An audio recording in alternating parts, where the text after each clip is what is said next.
In 2012, we got an email from Bill Gates, and obviously Forbes has always been we've always worked with Bill Gates on our philanthropy summit. These are the richest, most influential people in the world, and we do a big summit.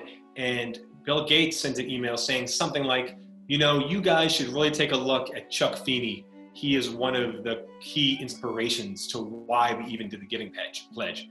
When Bill Gates sends you an email, says, hey, you should take a look at this person. He's influenced me and Warren Buffett and Oprah and you name it, you follow that lead. I've been lucky at Forbes to meet a lot of CEOs and a lot of billionaires, and they're all different. There's not, some of them are, is what you would think, over the top with all the crazy toys and all the flash.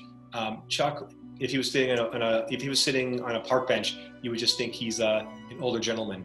Very quiet, very understated. He wore, I remember, like a blue blazer that had, frayed holes in the arms. His briefcase was an old grocery bag, a plastic grocery bag that was stuffed with newspapers. This is someone who gave away $8 billion after tax. That's a fortune, absolute fortune. Chuck's the kind of person that he's very humble, and he will never brag or even tell you about what he does. Chuck Feeney grew up blue collar in Elizabeth, New Jersey, grew up in an Irish-American neighborhood, served in the military, went to Cornell on the GI Bill, and then he went back to Europe. Feeney's first venture into retail was he was selling to American soldiers stationed in Europe, and he would sell cars, he would sell alcohol. And they were kind of like, he'd take orders and send it to him. It was always a secret to see where the boats were going next, and he would get those tips and then go and follow the fleet as they went from port to port to sell them alcohol, to sell them cars.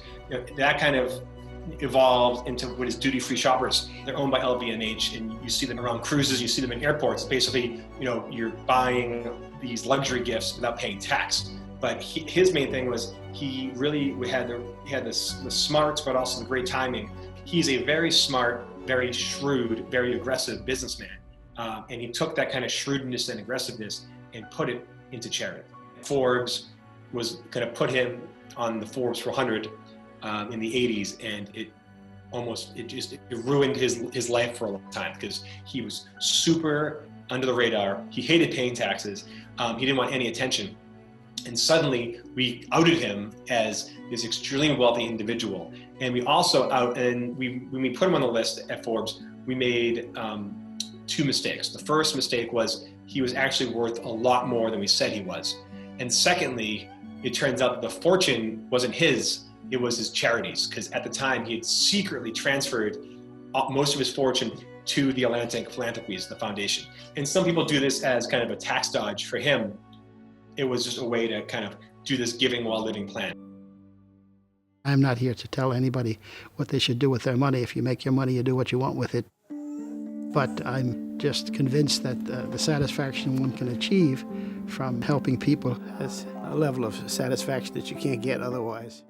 Chuck said, I want to go for broke. I want to spend all this money while I'm alive. Three things.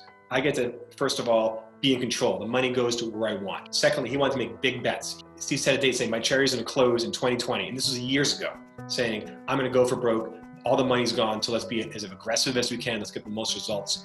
And the third thing is he got great joy out of giving, great joy out of philanthropy. And he wanted to see it all happen. He said, it's not fun.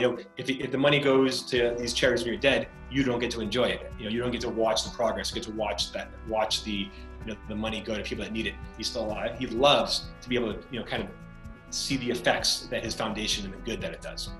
So that's Chuck. I was really honored to be able to tell the story of Chuck Feeney closing down Atlantic Philanthropies. That story was, in a way, it was almost ceremonial. The money was already gone, but he basically signed these dissolution papers saying that I did it. Like, I gave away all my money, I'm broke, and now I'm out of business. There are some legacies. One is the Atlantic Fellows, and it's a grant. It's almost kind of like a Rhodes Scholarship, and so the Atlantic Fellows will live on. One of his last and one of his biggest gifts was he donated $350 million to Cornell University to build Cornell Tech, or Cornell Technion, which is this turning Roosevelt Island in New York City into this giant tech hub. He's really inspired a whole new generation.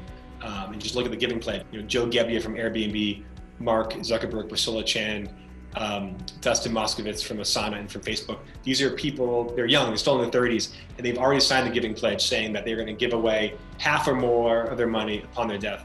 I mean, the story of Chuck Feeney really is amazing. I mean, this is someone who loved business for business sake. He was ruthless and very aggressive. He wanted to build his company as big as it could because kind of deep down, he was secretly giving it away. So the bigger his company was, the more money he could give. What made him happy was giving and helping other people. I think he's worked hard all his life, traveled the world, and is out of money, and he couldn't be happier.